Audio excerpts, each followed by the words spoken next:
Ndugu mwenyekiti, kuna swala zima la uandikishaji wa watoto wa darasa la kwanza shule ya msingi. Uandikishaji wa watoto wa darasa la kwanza shule ya msingi kwenye wilaya yetu ya Kibaha, kabla ya mwaka 2020, kabla ya malipo, wanasema gharama malipo bila, haya ambayo nimeyaeleza hapa, elimu bila malipo, uandikishaji ulikuwa 94%. Lakini leo tunamaliza miaka mitano na leo tunasoma taarifa ya utekelezaji wa ilani.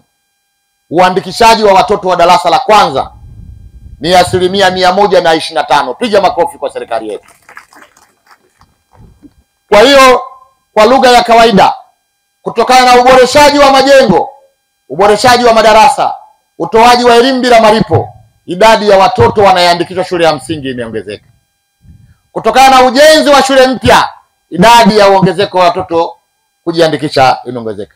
Na hii ndugu zangu, ndio kazi ya chama chochote, hasa CCM, lakini ndio kazi ya sisi wawakilishi wenu kuhakikisha unatoa jambo hili hatua moja kwenda jambo lingine.